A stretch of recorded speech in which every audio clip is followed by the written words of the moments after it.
Buenas tardes y muchísimas gracias a todas y a todos por asistir. Vamos a abordar hoy la segunda de las jornadas sobre transición justa. Ayer lo hacíamos con López de Uralde y Esperanza Fernández sobre transición justa, empleo y perspectiva de género. Y hoy vamos a hacerlo bajo el título de la ordenación del territorio y de nuevos usos para los baldíos industriales de Langreo. Nuestro objetivo es diseñar una hoja de ruta de cómo enfrentar esta situación. Nos apartamos un poco de la idea de decir o de proponer cosas concretas, de vamos a hacer aquí viviendas o vamos a hacer otro tipo de actuaciones deportivas o lo que sea. Buscamos una planificación general que responda a las necesidades del concejo de Langreo para salir de la situación de declive en la que nos hallamos en todos los aspectos, en el ambiental, en el demográfico, en el social, en el económico. Y queremos hacerlo partiendo de la base de que la ordenación del territorio tiene mucho que ver y que decir en este aspecto. Y como no disponemos de mucho tiempo y además tenemos que terminar a las 9 por una cuestión de horarios y demás, voy a pasar a presentar al moderador de la mesa, que se encuentra aquí a mi derecha, el segundo a la derecha. Él es Diego Díaz, bien conocido por esta asociación y también por los langreanos y langreanas. Es historiador y director del periódico digital Nortes. Tanto él como el diario que dirige son un complemento importante para esta asociación. Nunca han dejado de escucharnos ni de creernos. Agradecemos pues a Diego su compromiso militante con la transición justa y la labor que realiza a través de Nortes, periódico digital, en proceso de crecimiento que os invitamos a leer y empujar. Diego. Bueno, pues un placer. Muchísimas gracias al Concello por la invitación un año más a estar moderando esta mesa hoy tan obetense. Nos coincide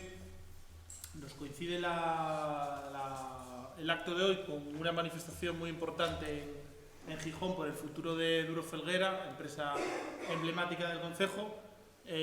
Tampoco creemos que si no fuese la manifestación esto estaría lleno de multitudes, pero seguro que alguna persona más teníamos. Pero bueno, como ya hablamos la otra vez, aunque sea poca gente, el Concello está haciendo una gran labor a nivel cultural de abrir a la gente de este concejo y de todas Asturias las posibilidades inmensas que tienen las cuencas, ¿no? Si cambiamos un poco el chip. O sea que felicitaciones al Concello. No hay muchísimo que celebrar, pero con respecto al año pasado, alguna cosa tenemos que celebrar, como es que bueno, nos parece que ese consejo de participación lo vais desbloqueando y luego que empiecen algunas obras en Infrastructur, ¿no? que empiece alguna obra ya en los baldíos. Y volvemos al tema de los baldíos, que era que habíamos hecho el año pasado con dos personas idóneas para hablar del tema. Pícaro Beso, que es geógrafo, profesor de la Universidad de Oviedo y especializado en cuestiones de ordenación territorial, y Manolo Carrero, arquitecto, urbanista, funcionario del Principado de Asturias y una persona involucrada en múltiples movimientos por ciudadanos por el derecho a la ciudad.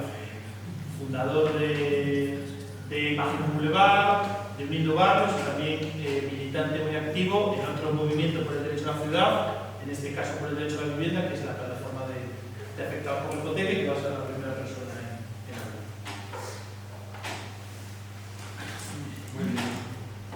Muchas gracias por tu presentación y agradecer también a Concello por la transición justa, su invitación a participar en estas jornadas, y darles enhorabuena también, porque lo que he podido conocer a través de su página web me parece una iniciativa.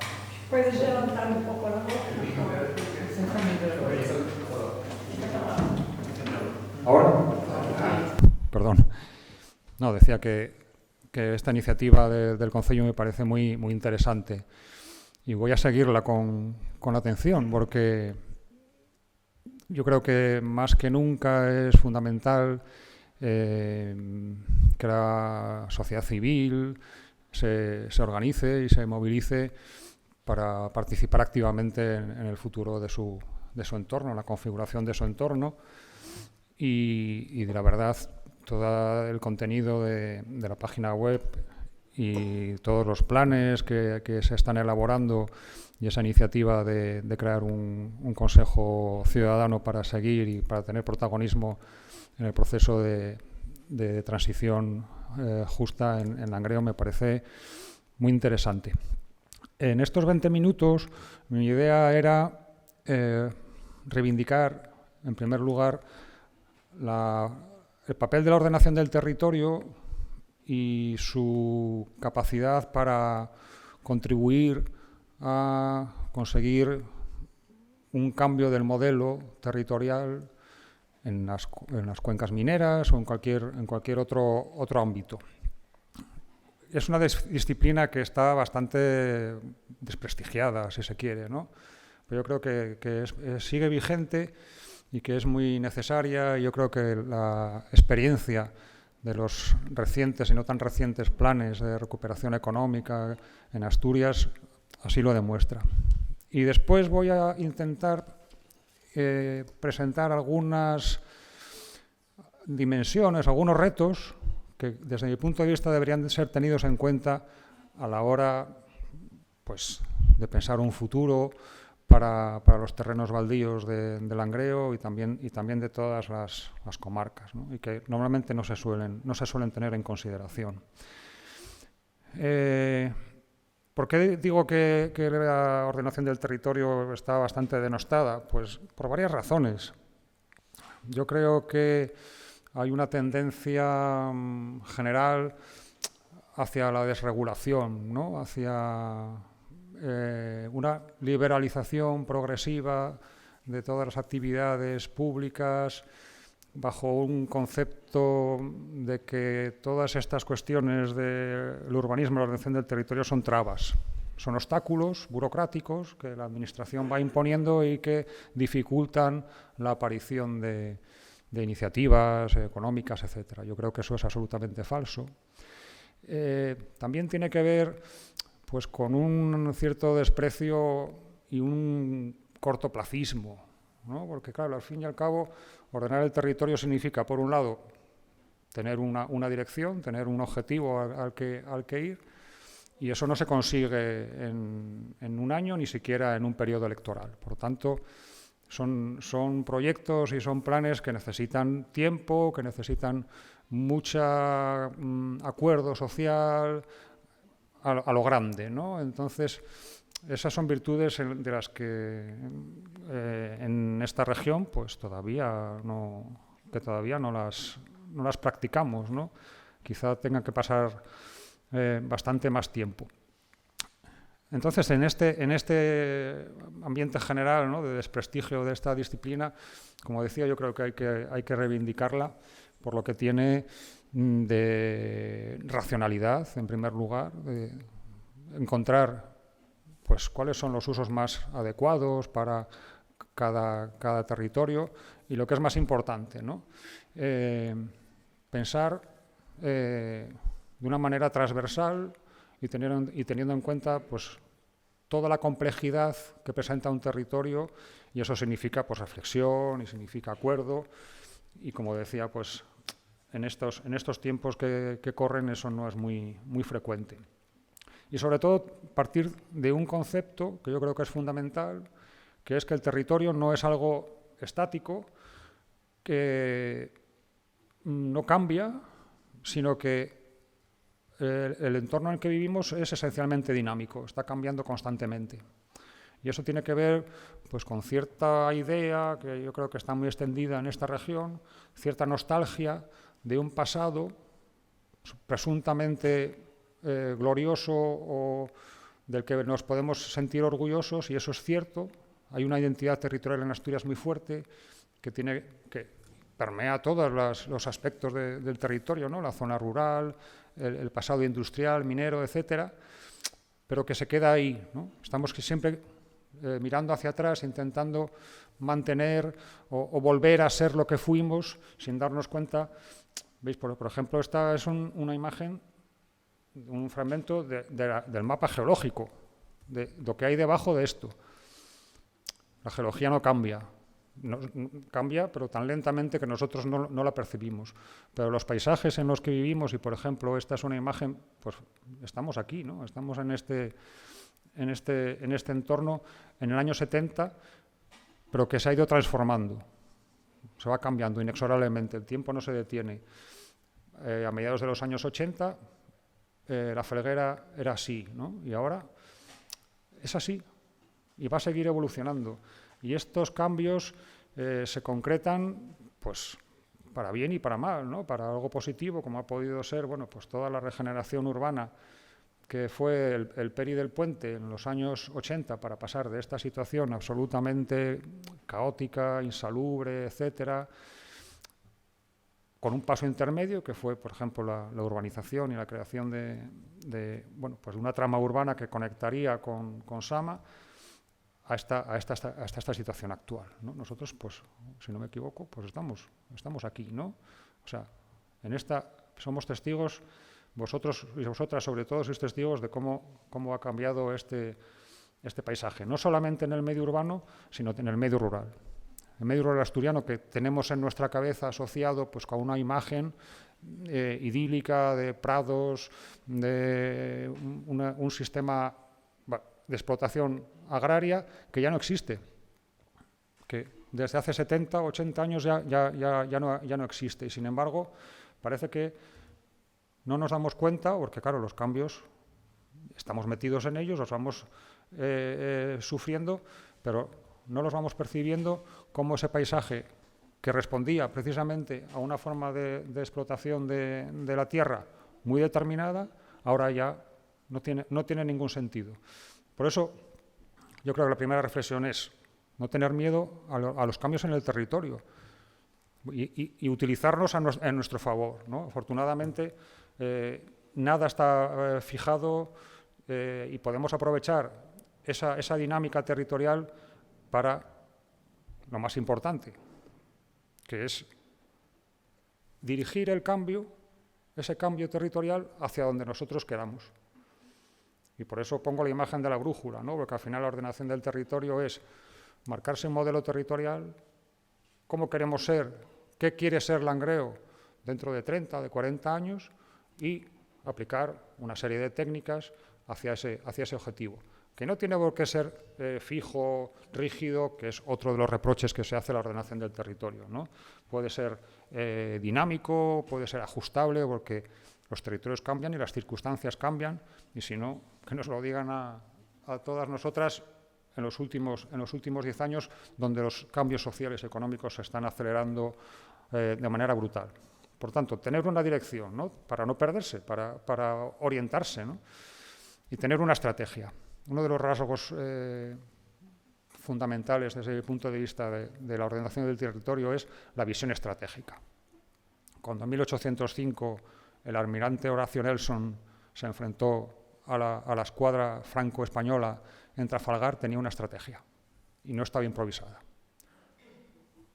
Los franceses y los españoles estaban colocados así, en línea, toda la flota franco-española estaba en línea, y Nelson alineó sus barcos en dos líneas y rompió esa alineación, envolvió a los barcos españoles y franceses y les atacó por la proa y por la popa, que eran sus puntos débiles. Aquí lo que ha habido es realmente una estrategia que es cuáles son mis puntos fuertes y cuáles son los débiles del enemigo. La ordenación del territorio, por supuesto, no es una guerra, pero también tiene que aprender mucho, ¿no? de esa visión estratégica que significa contar con tus fortalezas, saber cuáles son tus debilidades y aprovechar bien tus oportunidades para conseguir ese objetivo, en el Trafalgar, la victoria de Nelson y, por tanto, el ocaso, ¿no? de unas potencias como eran Francia y España en aquella época. Y eso significa también dejar a un lado las visiones simplistas muy esquemáticas, ¿no?, jerarquizadas, como estas, ¿no?, que somos muy dados a utilizar, ¿no? Un problema se puede incluir en otro y ese en otro además, ¿no? Y no hay conexión entre unas cosas y otras, pero la realidad no es así. La realidad es mucho más compleja. Todo está interrelacionado. Es muy difícil encontrar una dimensión de un territorio, sea social, económica, ambiental, que no tenga ninguna relación con la otra. Y esa es una enorme dificultad de esta técnica, porque nos obliga a conjugar aspectos muy diversos que tienen que ver con la sociedad, con la economía y con el medio ambiente. Y hacerlo además de una manera armónica. No vale que en nuestros planes o en estas estrategias tiremos mucho de la inclusión social, por ejemplo, o de la igualdad social, y descuidemos las otras dos patas del desarrollo sostenible. Y no vale tampoco poner todos los esfuerzos en el desarrollo económico, porque entonces los factores ambientales y sociales se van a ver disminuidos, por así decir, ¿no? Entonces, el reto de la ordenación del territorio precisamente es en saber conjugar todos esa complejidad territorial de todos esos aspectos que están tan relacionados, y hacerlo de una manera estratégica y con perspectiva integrada. Conjugar y encontrar muy bien la escala en la que vamos a utilizar. Yo cuando me invitasteis a esta charla, me puse a pensar, ¿no? Y también agradezco esto porque me da oportunidad para pensar. Y decía, ¿qué sentido tiene para un concejo pensar en qué hacer con sus terrenos baldíos si ese concejo está integrado en una unidad territorial clarísima, más amplia, ¿no? Yo creo que las cuencas son un ejemplo muy importante de eso, ¿no? Porque nada de lo que hagamos en Langreo, todo lo que hagamos en Langreo tiene importancia a nivel comarcal, y sería mucho mejor pensar a esa escala, ¿no?, a la escala de la comarca. Se ha hablado mucho, pues, de la ciudad lineal del Nalón, de todas estas figuras que, bueno, yo entiendo también que pueden generar también cierta desilusión, ¿no?, porque al final no se concretan en nada, y al final cada concejo hace la guerra por su cuenta y se produce, pues, esas batallas, ¿no?, localistas que, claro, a veces son bastante trágicas, porque ahí pierden todos, ¿no?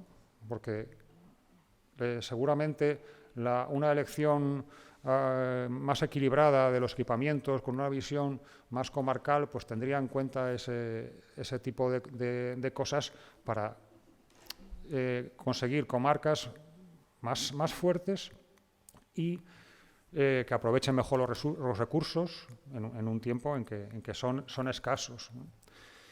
Bueno, a ver qué tal voy de tiempo. Bueno, dicho eso, yo quería comentaros, bueno, pues algunas dimensiones que yo creo que hay que tener en cuenta, ¿no?, desde el punto de vista de la ordenación del territorio.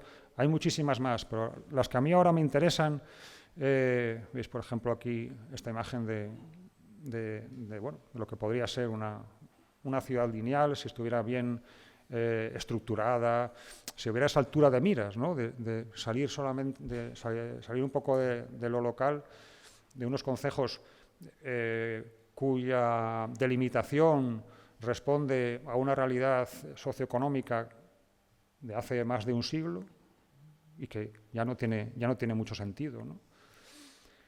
Y lo primero que quería invitaros era pensar, bueno, en la escala grande, ¿no? Porque al final este concejo, para bien o para mal, por la globalización y por toda la marcha de la economía, está incluido dentro de una red de sistema de ciudades europea. Y nosotros, pues, no estamos en la mejor posición, ¿no? Estamos aquí cerca del Finisterre, de la península ibérica, y aquí en esta visión nocturna, pues, aparece una luz, ¿no?, como un foco ahí de luz que no es nada más que, pues, una aglomeración urbana de carácter metropolitano, polinuclear, que está ahí a medio camino entre todo este frente atlántico que forma Galicia y el norte de Portugal y el gran foco de actividad, la gran bisagra entre la península y el resto de Europa, que es el País Vasco. Pero si miramos con un poco más de detalle, claro, uno se lleva esta sorpresa, ¿no? Los europeos, ¿qué ven? Cuando los europeos hacen sus estadísticas, pues ven dos núcleos, Oviedo y Gijón, y luego aparece aquí Mieres del Camino, que no sabe uno muy bien por qué, ¿no? Pero está el concejo de Oviedo, está todos los concejos, por así decir, del Alfoz o del área de influencia de Oviedo, Siero, Grado, Morcín, Riosa, pero las cuencas han desaparecido. Y yo creo que eso es una tragedia, porque hace 20 años nadie podía pensar en el área metropolitana de Asturias sin Mieres y Langreo, por lo menos.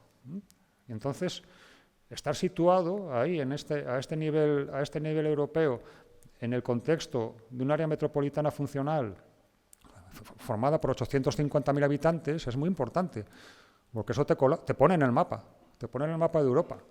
Y no solamente para programas, para subvenciones, para encajarse en la red de transporte europeo. Ya veis esta situación, ¿no? Esto sería, bueno, más o menos la delimitación de un área metropolitana por parroquias y las cosas que están pasando ahí, ¿no?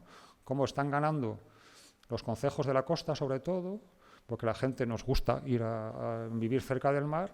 Oviedo se mantiene ahí como un polo, bueno, pues en base de su actividad administrativa, etcétera.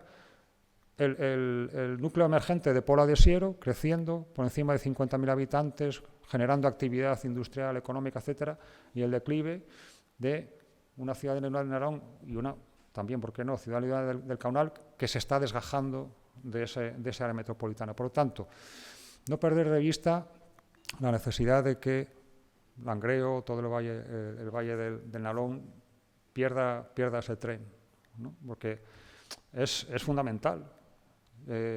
Porque corre el riesgo, Mieres y Langreo, corren el riesgo de bajar de escalón y convertirse en villas, que también está bien, ¿no? En las villas hay calidad de vida, hay servicios, etcétera, pero yo creo que es un retroceso. El área metropolitana de Asturias es una oportunidad para generar actividad económica, para atraer población, etcétera, ¿no?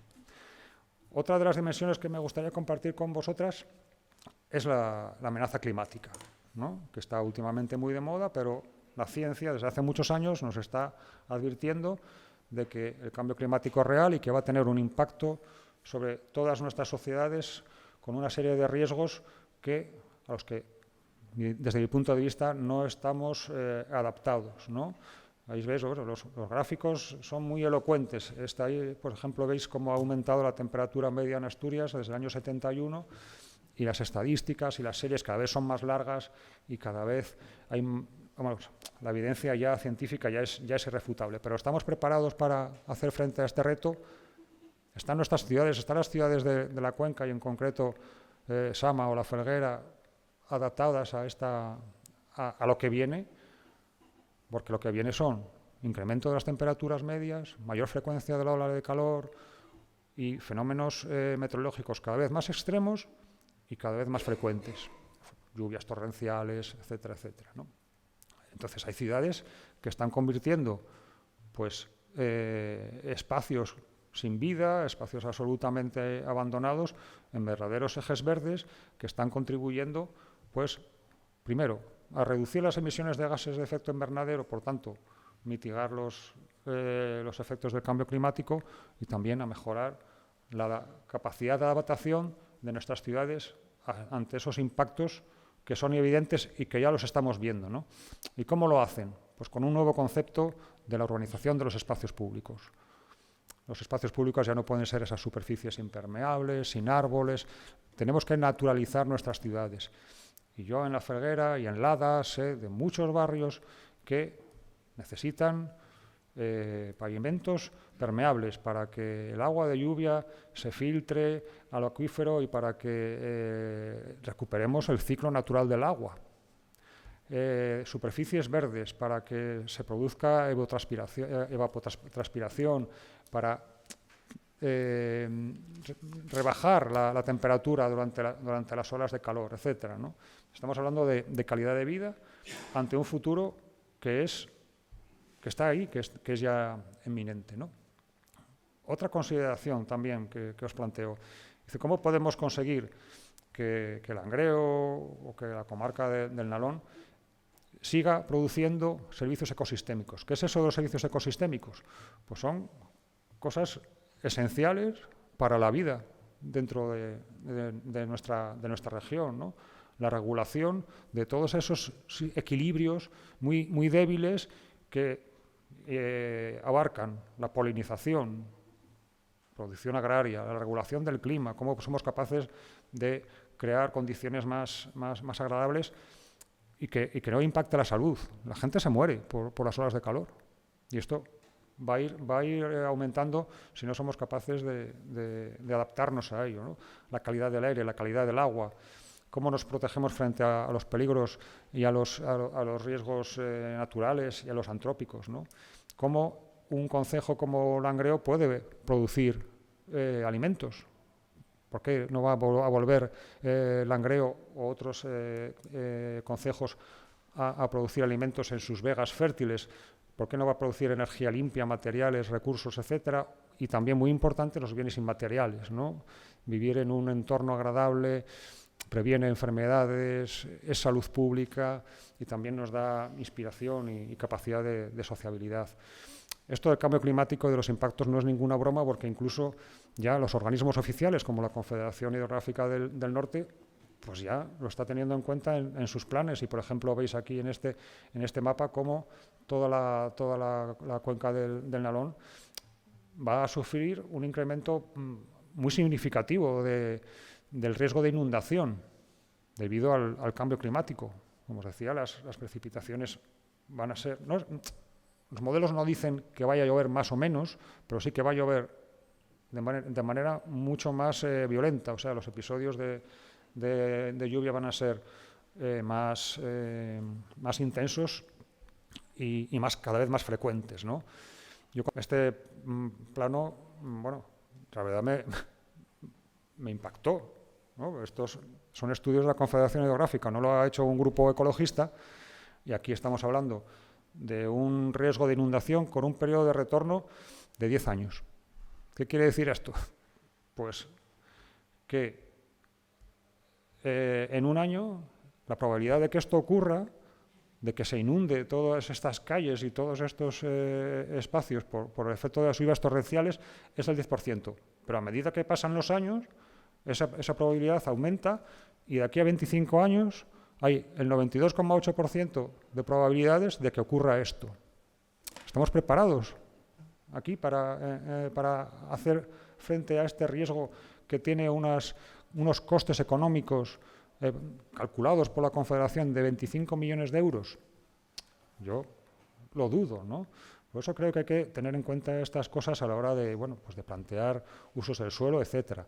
Ya veis aquí el concejo como está situado en una triste segunda posición en términos de población afectada, ¿no? El 16% de la población de Langreo está expuesta al riesgo de inundación, que, como digo, no estamos hablando de la inundación de 500 años, etcétera. Estamos hablando de un periodo de retorno de 10 años. ¿Qué están haciendo otras ciudades y en otros sitios frente al riesgo de inundación? Esto es una ciudad holandesa. Holanda, el país más expuesto al riesgo de inundaciones, y lo que están haciendo es, en vez de encauzar los ríos y de construir defensas para que el agua no se cuele, hacen todo lo contrario, ¿no? Están dando espacio al río. Eso significa renaturalizar el río, ensanchar sus cauces para que los ríos, cuando vengan esas avenidas, esa energía que viene y en Asturias, que es tan torrencial y tan violenta, pues se disipe de una manera más natural y los daños sean mucho más localizados, ¿no? Y yo tengo en la cabeza pues muchísimos ejemplos de aquí ahí mismo, ahí enfrente, de cómo se podría tratar las riberas, ¿no?, del Nalón para conseguir este servicio ecosistémico, que es además pues, eliminar o rebajar el riesgo de inundaciones. Hablamos también de cómo conseguir convertir un río pues, en una infraestructura verde. Teníamos las infraestructuras grises, que son las carreteras, las líneas de ferrocarril, pero las infraestructuras verdes que Asturias está muy bien preparada para ellas, significa ir creando corredores ecológicos que son biodiversidad, que son calidad de vida, que es ciclo del agua, calidad del aire, etcétera. Cómo convertir, por ejemplo, el río Nalón en una infraestructura verde. Y luego ya centrándonos más en lo que son las ciudades, ¿no? Esta fórmula a mí me parece muy significativa porque muy poco tiempo, sí, termino enseguida, perdón. Yo me puse aquí el reloj y no me sirvió de nada. ¿Qué tenemos que hacer en nuestras ciudades? Nuestras ciudades tienen que ser eficientes. ¿Y qué significa eso? Consumir poca energía y con esa poca energía crear mucha diversidad. Porque las ciudades que ganan y las ciudades que salen adelante son aquellas que son capaces de tener muchas actividades distintas, concentradas. ¿Por qué? Porque de esa mezcla, de esa interacción entre profesionales y trabajadoras y todo tipo de actividades es de donde surge el conocimiento. Y ese conocimiento es, por así decir, el nuevo carbón, la nueva fuente de riqueza de las ciudades en un contexto global, ¿no? ¿Veis por aquí este ejemplo? Bueno, yo creo que aquí el año pasado hablasteis y seguramente este año también hablaréis de los paralelismos entre las cuencas y la cuenca del Ruhr, por ejemplo. Pues mira, en azul es lo que invierten en I+D+I en la cuenca del Ruhr y aquí es lo que invertimos en España y en el Principado de Asturias. Datos de 2015 espero que sean mejores. Y dos últimas cosas. Es fundamental que en los procesos de ordenación del territorio haya participación ciudadana. Esto merecería un capítulo aparte, pero bueno, no me voy a extender más en ello. Tenemos que tener un cuadro de mandos. Los aviones tienen complejísimos aparatos que les indican a dónde va. Tenemos que tener indicadores que nos digan si estamos yendo hacia la dirección que deseamos. Y tenemos que tener una buena información geográfica. Ese cambio que está experimentando el territorio, tenemos que tener datos. Me da la impresión de que muchas de las decisiones políticas que tomamos aquí en Asturias las hacemos a ciegas. Lo que no sabemos qué es lo que realmente está pasando en el territorio. Porque aunque tenemos mucha información, no la estamos utilizando inteligentemente. Y además deberíamos invertir más en enriquecer esa información espacial que nos sirva para tomar decisiones reflexionadas, eficientes y que tengan en cuenta pues, las aspiraciones también de la ciudadanía. Siento haberme pasado del tiempo. Muchas gracias. Damos el turno a Ícaro. Muchas gracias. Bueno, en primer lugar, muchas gracias al Concello por la Transición Xusta por invitarme, por tener en cuenta al Departamento de Geografía de la Universidad de Oviedo en el que trabajo, en especial a mi compañero Manuel Maurín, que fue el que me trasladó la propuesta y que también sería un extraordinario ponente en esta mesa, si llegase el caso, como si... Vamos a quitar los papeles, así. Como también quisiera mencionar a mi compañero Arturo Colina, que es miembro del Indurot y profesor asociado del departamento, que participó en uno de los informes o propuestas para la regeneración de baldíos industriales en Langreo encargado por el grupo Podemos. Ese documento pues ya tiene bastante que ver con lo que tratamos en la mesa. Y no podría también comenzar sin pues agradecer a Manolo Carrero su intervención y también muchos de sus trabajos. Entre ellos tiene un libro que yo siempre recomiendo a mis alumnos de Fundamentos de Urbanismo y Ordenación del Territorio, que resulta muy elocuente y muy accesible para los estudiantes y del que disponemos de varios volúmenes en la biblioteca, así que cualquiera que quiera conocer algo más sobre estas temáticas le animo a que acceda a ese libro porque realmente está todo muy bien explicado. No podría terminar sin mencionar, pues yo me encuentro hoy en La Felguera y me encuentro un poco extraño porque si yo venir a la cuenca del Nalón siendo de Oviedo se debe principalmente a la relación que me une con Aladino Fernández, el que fuera alcalde de Langreo durante la primera legislatura, creo, si no me equivoco, vosotros lo sabréis mejor. Bueno, me une una larga trayectoria con él y muchas de las cosas que yo aprendí sobre este valle y a tenerle cariño y a mirar hacia él, pues son en buena medida resultado de esa relación.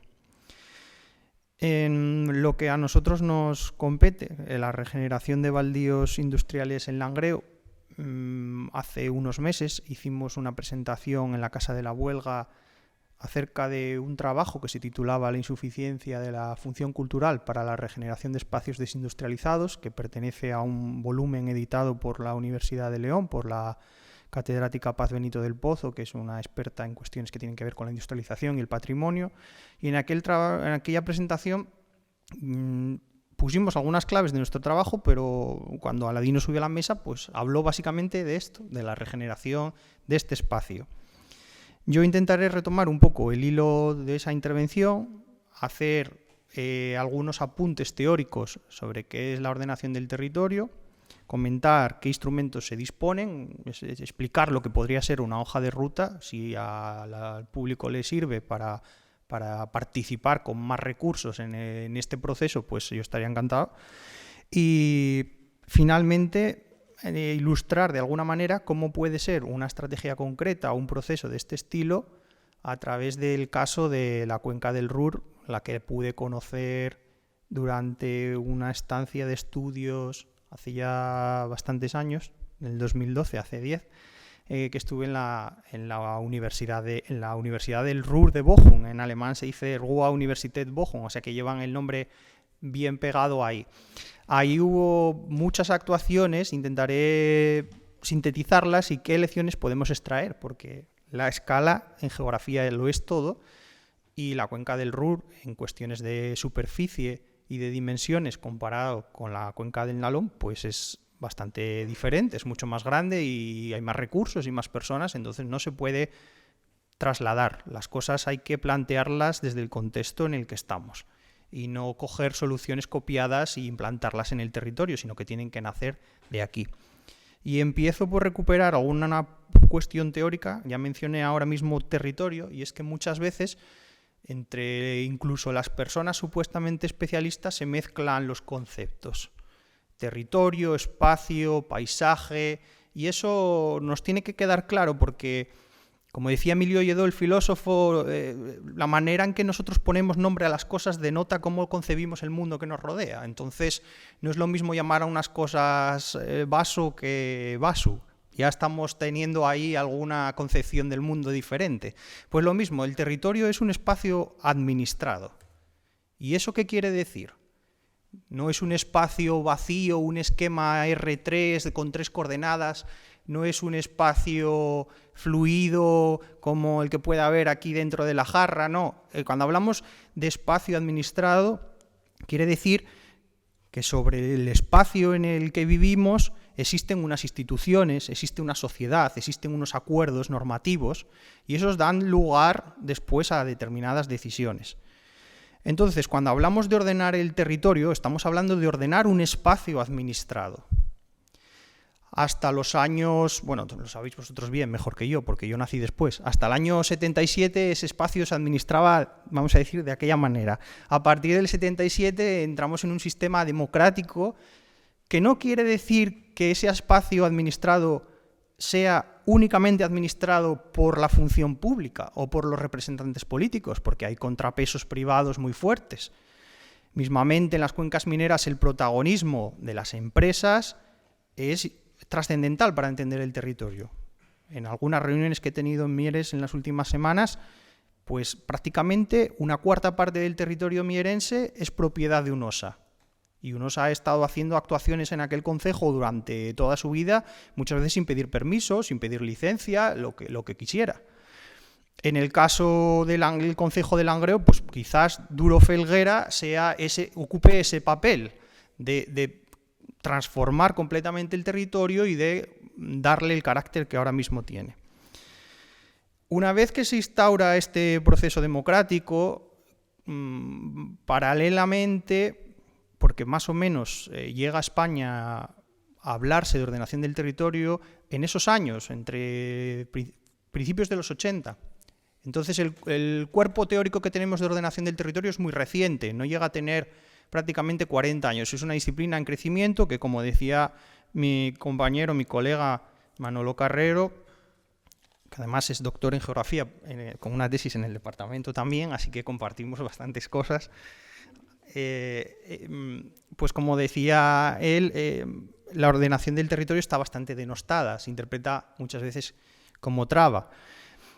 La concepción que tenemos en España de la ordenación del territorio, además, dista mucho de otras concepciones que hay en otros territorios, en Europa, en otros países. Pero bueno, para centrarnos en la nuestra, está bastante influida por una definición que se dio en 1983 en un congreso en Torremolinos, en el que se juntaron los ministerios que tienen competencia sobre esa temática, y se llegó a decir, así si me acuerdo bien, aunque la debería de saber de memoria, que es una concepción directriz. Es decir, que es tener un horizonte claro. Es una técnica multidisciplinar que no corresponde a un profesional en concreto. En España, en un congreso el año pasado al que asistí, se puso de manifiesto que no tenemos profesionales especializados, formados únicamente en ordenación del territorio, sino que recibimos profesionales de los grados de geografía y arquitectura principalmente, y también de ciencias medioambientales. Esas serían en España de donde surgen la mayor parte de los expertos en este ámbito.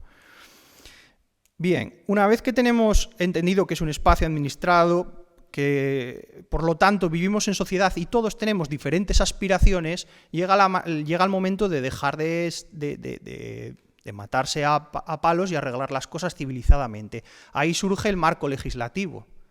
Y el marco legislativo va dotando de instrumentos, leyes del suelo, leyes de ordenación del territorio. Cada comunidad autónoma va incorporando en su corpus legislativo esas leyes.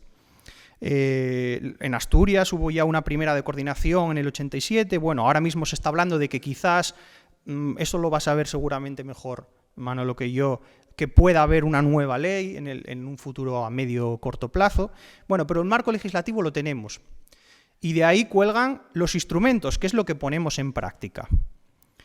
Bien, en cuanto a escalas, y esto hay que tenerlo muy en cuenta, el reparto de competencias en el Estado está claramente delimitado.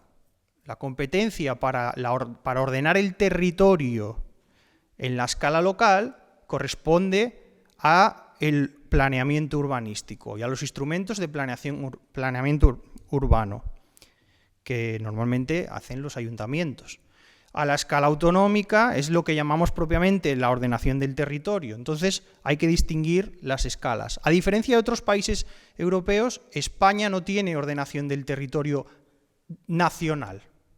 Tiene otras políticas que tienen incidencia, la de energía, la de aguas, la de medio ambiente, pero no tiene una estrategia nacional como tiene, pues yo qué sé, Escocia o otros lugares. O Portugal, que es un país muy centralizado. Entonces, por un lado tenemos el urbanismo, que es lo que compete, planeamiento urbanístico al municipio, al concejo, y ordenación del territorio, lo que compete a la comunidad autónoma. En nuestro caso, estamos hablando siempre de una actuación que está dentro de los límites del Langreo. ¿Sería más correcto hablar de urbanismo? Veremos que no es necesario, porque la ordenación del territorio puede intervenir en los municipios. Estas cuestiones que presentan siempre dificultades, también hay que ponerlas en otro contexto. Cuando hablamos de ordenación del territorio y de urbanismo, estamos hablando de planificación física, de ordenar el espacio, con un objetivo claro, que es mejorar la calidad de vida. Pero por otra rama hay otra concepción, que en otros países es la que predomina, y aquí vamos camino de ello, que es la planificación económica. La planificación económica son los presupuestos generales del Estado, los fondos de transición justa, los fondos de recuperación y resiliencia, los programas de dinamización o las zonas de urgente reindustrialización. Todos esos mecanismos son planificación económica.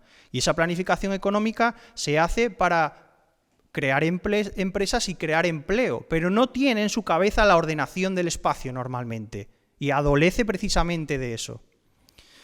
Entonces, tenemos que tener en consideración y tener claro que un fondo de transición justa es un instrumento de planificación económica y no tiene por qué tener entre sus competencias ordenar el espacio. ¿Quién ordena el espacio, por tanto? Repito, a nivel municipal, el ayuntamiento, a través de los planes generales de ordenación urbana u otros instrumentos, y a nivel de la comunidad autónoma, la ordenación del territorio. Bien, ¿qué instrumentos disponemos de planificación física?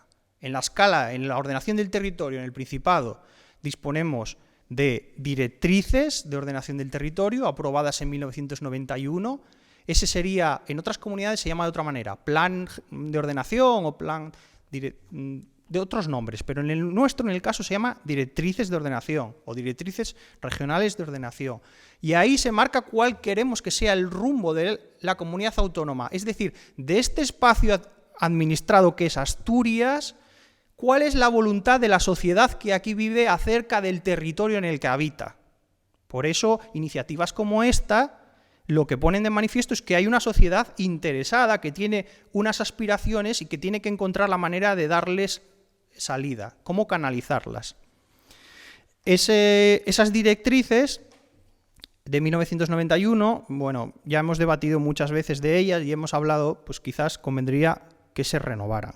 No vamos a incidir mucho más en ello, simplemente el caso del País Vasco, que va mucho más rápido, precisamente porque Manolo también lo indicaba,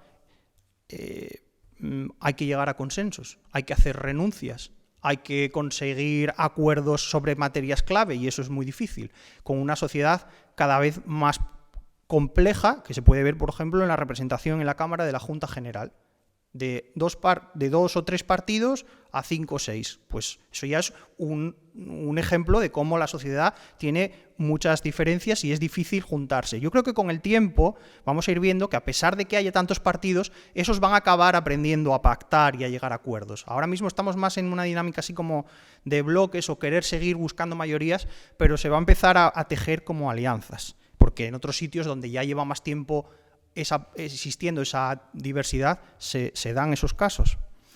Bueno, entonces, en la escala autonómica tenemos también otra herramienta, que es Plan Territorial Especial, y ese podría encajar perfectamente en la cuenca del Nalón.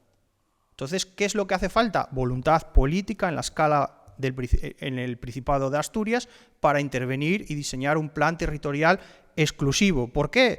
Porque queremos, supongo, no lo sé, una ordenación de este espacio para su regeneración. No queremos actuaciones aisladas, porque cuando pensamos en Langreo, en cualquier ciudad, en Langreo mismamente tenemos unas zonas más históricas, luego el desarrollo industrial, luego barriadas, zonas medio rurales, medio urbanas. Eso no denota que ese espacio haya sido ordenado de una manera clara, sino que fue según necesidades, o según impulsos, o según intereses. Pues aquí estamos en riesgo de cometer lo mismo. Si cada actor individual, ayuntamiento, principado, empresas, trabajan de manera parcial, mirando solo para su parcela, no habrá una concepción general del espacio, que es lo que dice la definición de ordenación del territorio. Entonces, lo que hace falta es acotar un ámbito de actuación, y eso ya tiene que ver con esto que os decía de una hoja de ruta. Tiene que haber un ámbito de actuación claramente delimitado, tiene que haber un trabajo coordinado de empresas y administraciones públicas, administraciones públicas y vosotros, quiero decir, movimientos sociales y la gente que quiera llegar allí su voz. No quedarse solo en los periodos de alegaciones y de información pública, sino hacer activa la participación, no pasiva, no esperar a que me den el paso, sino proponer. Eso sería la escala autonómica. A la escala municipal, ¿qué tenemos? Primero, el Plan General de Ordenación Urbana, que en este caso es del 2006, que es la concepción general de nuestro municipio, y ahí ya se podrían hacer muchas cosas, definir prácticamente pues, usos del suelo, intensidades de ocupación, etcétera. Y también existen otros instrumentos concretos para el municipio, como planes especiales. Planes especiales, en este caso, de reforma o de recuperación. Hay diferentes apellidos a eso de plan especial. Esos serían los instrumentos que disponemos. Hay otra forma de trabajar que se está también empezando a aparecer últimamente, bueno, últimamente no, ya lleva mucho tiempo, pero que cada vez está ganando también más peso, y es la de definir estrategias.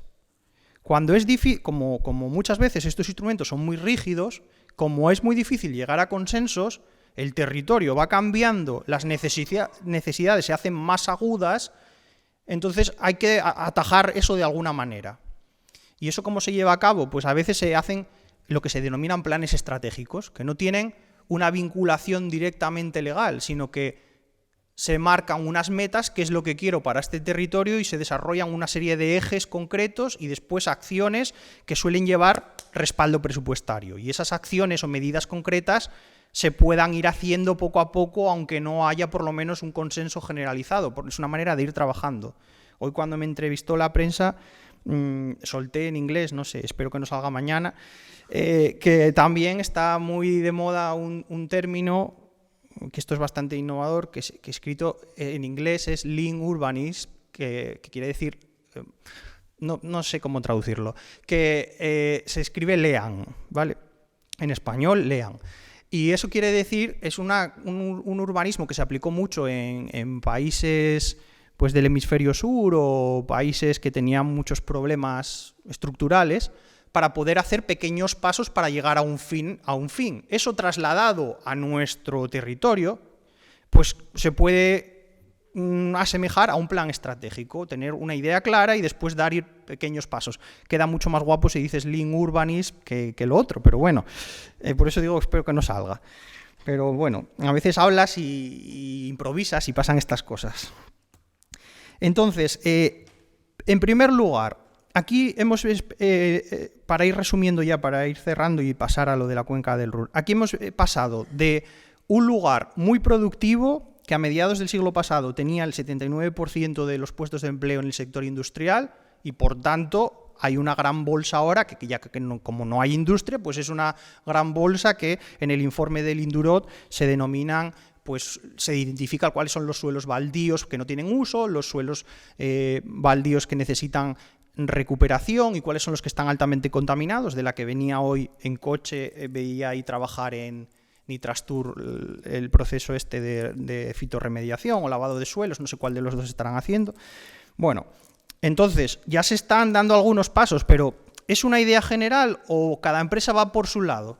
Porque si cada empresa va por su lado, cada uno va a resolver lo suyo y va a ordenar lo suyo, volveremos a tener un territorio fragmentado. ¿Es eso lo que queremos? ¿No? Pues yo creo que lo interesante es tener una concepción general de este espacio. A mí me gusta andar mucho en bici, ya van 3 o 4 veces que recorro el Nalón entero, que me bajo en Barros y llego a La Viana. Tenéis ahí un potencial por el carril bici, no por la carretera.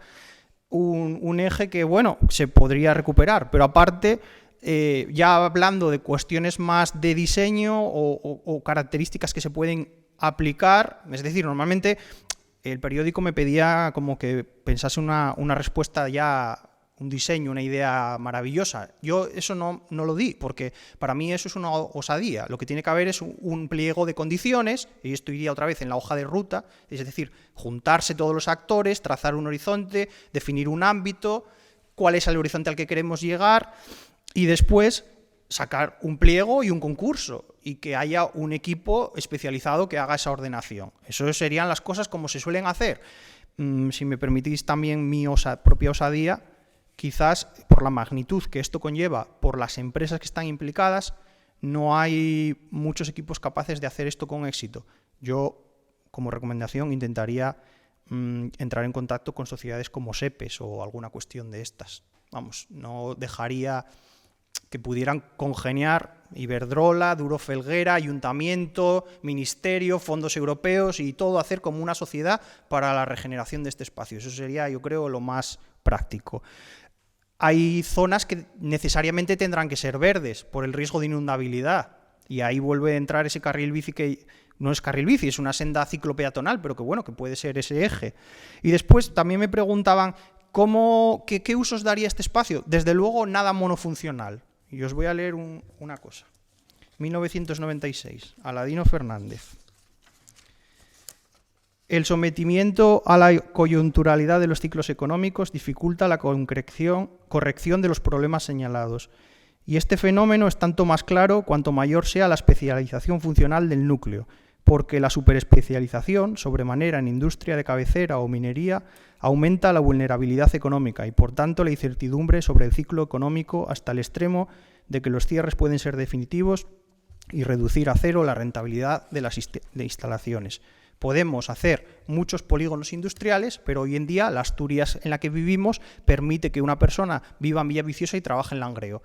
Tener un suelo para una gran empresa o otro gran polígono industrial no va a repercutir necesariamente en retención de habitantes. No hace falta ser ingeniero para verlo, que desde esa estrategia, desde los años 90 hasta hoy, hemos bajado de 50.000 a 38.000, 39.000 habitantes. No funciona. ¿Cuál es mi apuesta siempre? En Mieres y en Langreo siempre doy la misma. Tenemos que ser más papistas que el Papa. La calidad de vida aquí tiene que ser mejor. No igual, mejor. Porque igualdad de oportunidades, la gente se va, coge el coche, la minera y a Langreo. ¿Cuántos hay que hacen vida activa aquí, pero viven en Gijón? El alcalde de Mieres, por ejemplo. No, aprovechando lo de la cuenca A y la cuenca B para ganarme al público. Pero no, aquí también hay mucha gente. Y yo no estoy para hablar porque no vivo aquí, pero bueno, no soy de aquí tampoco, no me siento tan ahí. Pero hay mucha gente que vive de aquí y vive en otro lado.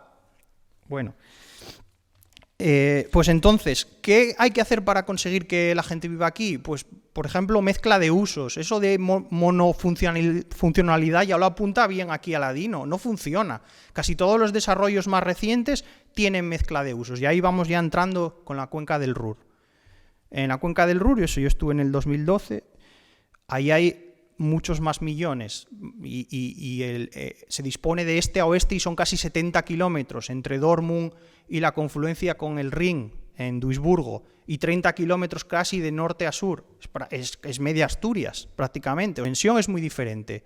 La capacidad inversora y crediticia del Estado alemán comparado con nosotros pues es también muy diferente. Entonces, no nos podemos engañar. El Unión Popular de Langreo puede ganar al Madrid un día, en la Copa aquí haciendo una encerrona, pero no todos los días. Entonces, no nos engañemos.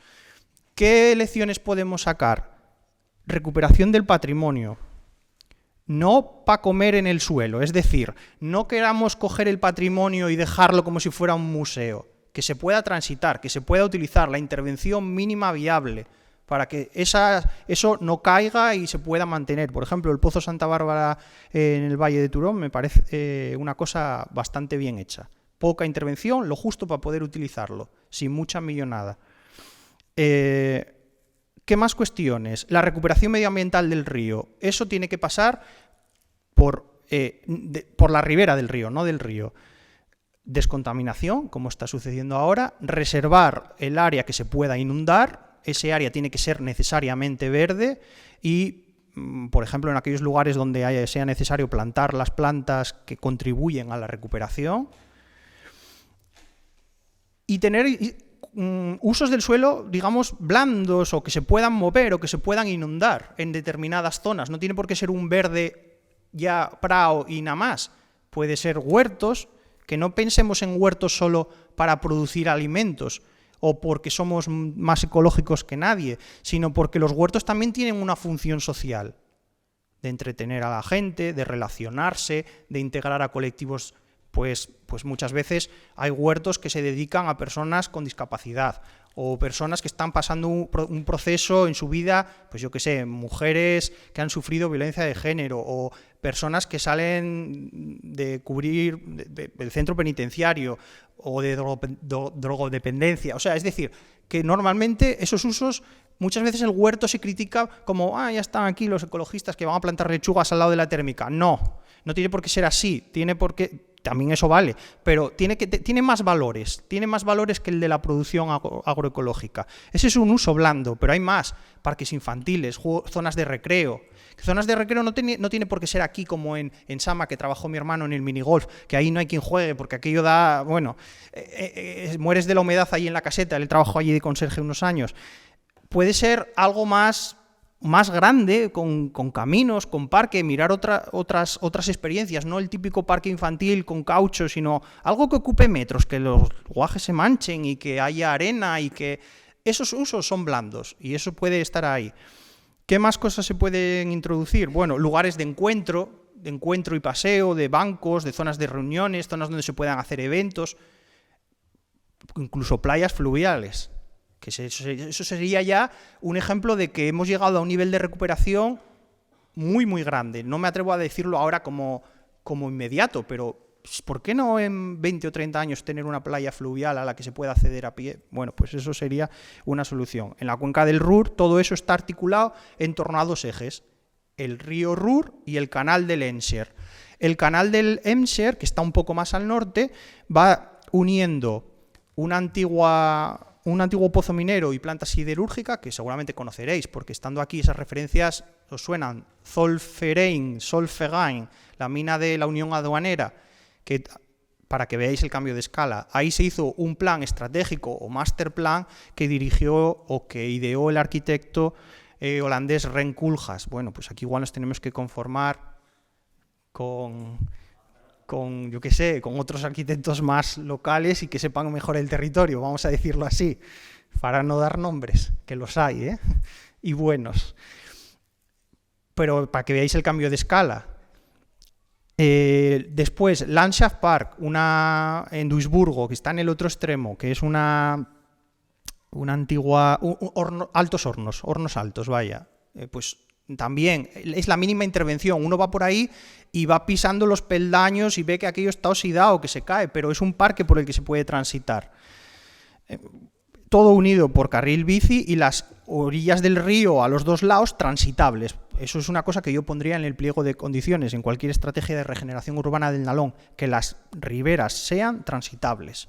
Que no se convierta en instalaciones que den la espalda al río y que yo no pueda ir de Barros a Ciaño porque a alguien se le ocurrió que aquí hay una valla y no, por aquí no pases. Porque además que haya caminos, huertos urbanos, parques o todos esos usos blandos, si un día se desborda el río, bueno, que se desborde, no pasa nada, ya volverá. La suerte que tenéis en el Valle del Nalón es que aquí voy a hablar del maestro otra vez, hubo gente con conciencia medioambiental cuando todavía no se había inventado eso, y entonces planteó una depuradora en Frieras, se hicieron el encauzamiento del río Nalón, se hizo de manera con piedra y con vegetación, de manera que es bastante naturalizado comparado, por ejemplo, con Mieres, que tienen una pared. Eso no es un río, eso es un canal. Bueno, pues para finalizar, simplemente ya os quería transmitir que hay un informe del Indurot del año 2019, hay un estudio de contaminación del suelo ya del 2007 sobre Nitrastur y bueno, ahora se está trabajando en descontaminar.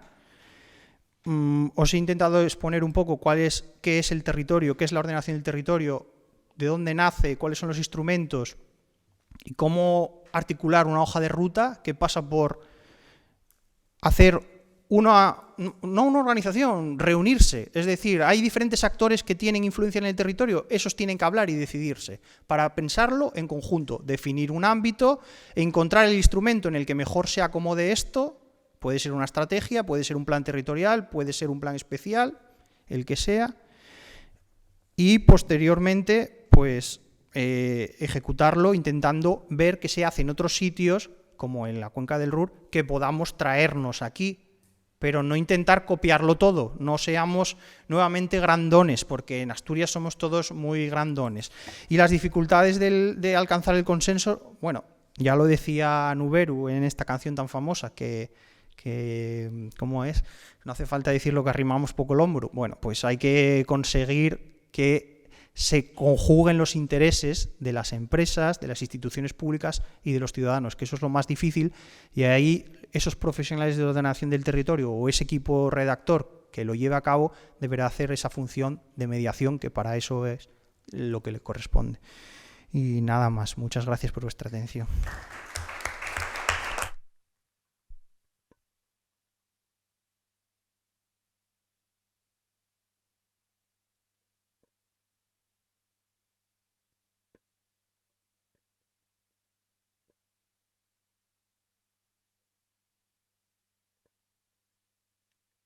Oye, y luego los que graben se quejan. ¿Puedo formular una pregunta en nombre de Concello a los dos? Una pregunta que se refiere a temas o asuntos que tocaron los dos de lado, pero bueno, que me gustaría poder concretar, que sería, ¿qué papel tienen en la regeneración de los baldíos industriales cada uno de los sujetos llamados a participar? Ayuntamiento, Principado, Ministerio, Universidad, empresas propietarias del suelo, sindicatos, asociaciones ciudadanas. Y bueno, y lo planteo porque lo citaba anteriormente Diego, desde Concello planteamos al Ayuntamiento la creación de un consejo, ¿no? para comenzar, ¿no? esta hoja de ruta que inicialmente pues, no fue atendida, aunque sí se aprobó en un pleno, pero después bueno, no se desarrolló, también estábamos en pandemia y bueno, con complicaciones mil, pero que bueno, que ya dimos un primer paso, ¿no? Tuvimos el otro día una reunión con las concejalías y bueno, pues creemos que dimos ese primer paso.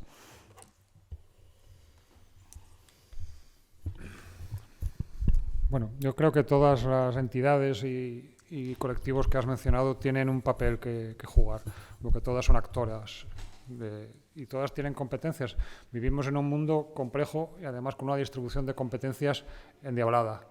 Cualquier actuación, cualquier proyecto en un territorio tan complejo como este, pues necesita el informe y la autorización de un montón de entidades públicas, ¿no? Que tienen competencias en los ríos, en los ferrocarriles, en las carreteras, en el comercio. O sea, la lista sería interminable. Entonces, ahí no sobra nadie y lo que suele faltar en estas iniciativas de ordenación del territorio es la voz de la gente, la voz de la ciudadanía. Y por eso me parece tan interesante que estéis promoviendo esto, porque no tenemos una cultura de la participación en España, y mucho menos en Asturias. Lo único que se hace con la gente es consultar, como mucho, ¿no? Se hacen trámites de información pública, de documentos muy complejos que nadie entiende y que al final pues, son simplemente trámites formales que pide la ley, pero que no van más allá, ¿no? Entonces, intentar que en esa conjunción de voluntades y en esos acuerdos con generosidad y altura de miras por todas las partes, la ciudadanía organizada tenga un papel. Eso es muy complicado. La experiencia nuestra es complicadísimo porque requiere, por un lado, información veraz, asequible para la ciudadanía, porque sin información no se puede ejercer ese derecho, porque es un derecho a la participación, y la información tiene que fluir, y además también las administraciones, el Ayuntamiento, el Principado de Asturias, los que realmente tienen competencias y, como dijo Ícaro, ordenan el territorio, tienen que comprometerse. O sea, tienen que comprometerse no solamente a escuchar, sino a hacer una escucha que incluya todas esas propuestas en la toma de decisiones, porque eso es la democracia participativa, no la democracia representativa en la que estamos, ¿no? Es un paso más allá. Y a mí me parece un buen momento la oportunidad de los fondos de transición justa, y además creo que es una buena ocasión para que Langreo se reinvente a sí misma, ¿no? Creo que el mazazo de las crisis sucesivas ha sido tan fuerte que lo que hay que hacer es reinventarse, no desde cero, teniendo en cuenta la trayectoria anterior, y ahí todos esos actores que has mencionado, Esmeralda, tienen un papel muy importante que jugar. Y la novedad sería la ciudadanía organizada en un concejo que tiene tradición, porque aquí hay sociedad civil activa y hay que movilizarla y saber animarla para que tome parte en ese proceso con ilusión. Bueno, voy a quitar esto de aquí. La importancia de todos los actores se pone de manifiesto, por ejemplo, en que sindicatos, partidos o movimientos vecinales tendrán la capacidad, sobre todo, de articular un contrapoder a otros que en principio podrían tenerlo todo, el poder de decisión. Por un lado, habría que mirar cuáles son los propietarios del suelo y cuáles son sus intereses, en este caso empresas privadas y alguna parcela del ayuntamiento. El Principado creo que no tiene gran cantidad o nada de suelo en este ámbito, pero por mucho que quieran las empresas, tienen que cumplir lo que pueden hacer hasta donde les dejen los instrumentos que se aprueben en las instituciones públicas. Entonces, del movimiento vecinal, asociativo, de la participación, de los sindicatos, de los partidos políticos, va, digámoslo así, emanar con el tiempo un plan general que contemple las aspiraciones de la gente. Eso de la gente es muy abstracto, pero bueno, a través de la representación de los partidos llegará a un plan. Eso dura mucho, claro, y esto igual se transforma antes. Entonces, ¿dónde se puede incidir? Convenciendo a esos poderes públicos que escuchen, porque redundará en beneficio de todos, y sobre todo porque si no igual los dejáis de votar y votáis a otros. Ese es el mayor poder que tenéis. Porque en estas cuestiones tan complejas, los que ostentan la mayor cantidad del suelo, pues tienen mucho que decir, son los que más tienen que decir. No hace falta irse muy lejos para ver actuaciones complejas en las que intervienen varias administraciones que fracasan y fracasan y fracasan. El primer fracaso ya es que, sabiendo que algo va a cesar la actividad, no tener previsto antes lo que se va a hacer. Eso ya es el primer fracaso. Hospital, fábrica de armas, plan de vías, la isla de la innovación, la cuenca, aquí el espacio del Nalón. Ejemplos tenemos para aburrir. Cosas que sabemos que van a cesar y no planificamos antes, siempre después. Eso ya, error.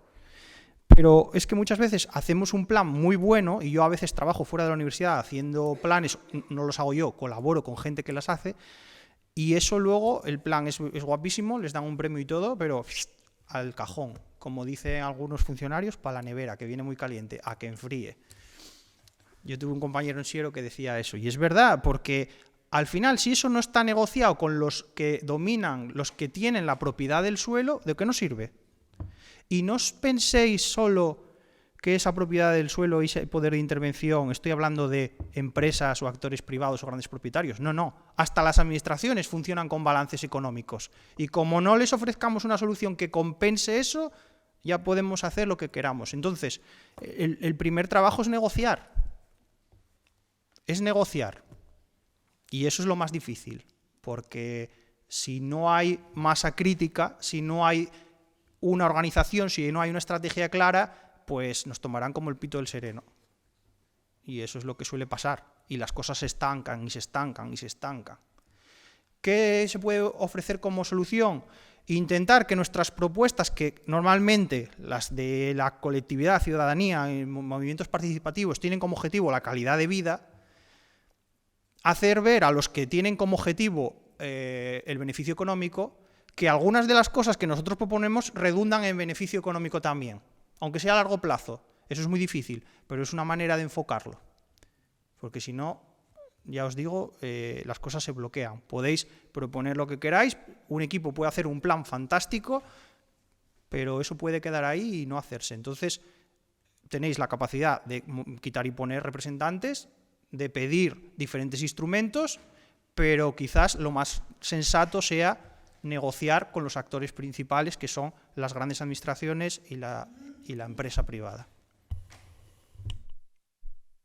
Yo antes de aprovechando que estoy aquí de moderador, antes de abrir al público, querría lanzar una idea, que es que siempre que vengo a estas jornadas salgo con una enorme curiosidad por la cuenca del Ruhr, la empiezo a ver casi como la tierra prometida, y le propongo al Concello que trate de organizar un viaje a la cuenca del Ruhr, que yo creo que se puede buscar el apoyo de partidos políticos, sindicatos. sindicatos amigos, para abaratar un poco el viaje, pero creo, para ser buenos predicadores de la tierra prometida en la cuenca del Nalón, creo que hay que visitar Jerusalén y volver luego aquí. O sea, no hace falta que vaya todo el concejo, pero que vaya una delegación. Hace poco Sí, o sea que por ejemplo voy a poner un caso, ¿no? Por ejemplo, ahora, si estáis siguiendo un poco toda la polémica que hay en Gijón con las políticas verdes que está tratando de llevar, yo no diría que el gobierno local, sino una parte del gobierno local, una cosa que hizo la Concejalía de Medio Ambiente fue llevar, digamos, a gente de la sociedad civil a ver Vitoria-Gasteiz. Y probablemente lo hayan hecho un poco tarde, ¿no? Que a lo mejor habría sido más interesante hacerlo al principio, porque muchas de las políticas, digamos, verdes en Gijón están teniendo mucha contestación, pero creo que es una buena idea, ¿no? Llevaron a gente de los partidos políticos, llevaron a gente de las empresas de la Federación de Asociaciones de Vecinos, del comité de empresa de tal, para que la gente vea y bueno, pues esto va a haber una serie de conflictos cuando se desarrollen estas políticas, pero luego estos son los resultados. Entonces es una idea que lanzo al Concello, que es tratar de organizar esa visita, que ya tenemos hasta una persona que se apunta. Recogemos en acta. Vale, y yo creo que hay formas por ahí de financiarlo, que hay mucho... ¿Qué? Hay mucho dinero de organizaciones que se entrega y tal. Y nada, preguntas o cuestiones por ahí, si no yo también tengo alguna para lanzar.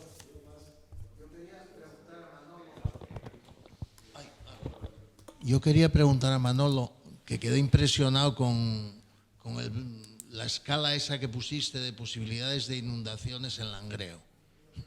Esa escala casi vertical, ¿no? Entonces, digo yo, pero ¿qué factores se tomaron ahí? ¿Solo el agua, la forestación porque desaparece? ¿Qué elementos se tomaron? Bueno, no, esos mapas son cálculos hidrológicos sobre el comportamiento de la cuenca, de las precipitaciones, la escorrentía, de todo lo que es la cuenca y cómo eso hidráulicamente va bajando, y en función de la profundidad del calado de la cota de la inundación y de la velocidad que esa agua tiene, que esa agua adquiere en un momento dado, pues se calculan los daños. Pero esos cálculos están hechos sin tener en cuenta, por así decir, el impacto del cambio climático. Esos corresponden, bueno, pues a un mantenimiento del régimen de precipitaciones, por así decir, parecido al que hemos tenido en las últimas décadas. Pero imaginaros eso, claro, cuando ocurra pues ese incremento de la frecuencia de esas lluvias torrenciales que van a producir muchos más daños si no le ponemos remedio. Pero esos mapas son muy impresionantes, además están hechos con una resolución magnífica. O sea, realmente ahí la Confederación ha metido mucho dinero porque ven que es un problema muy, muy importante, y lo que ellos llaman área de riesgo potencialmente significativo de inundación aquí en la cuenca del Nalón tiene casi 42 kilómetros de largo. Eso no es cualquier cosa. ¿Hay otra cuestión por ahí?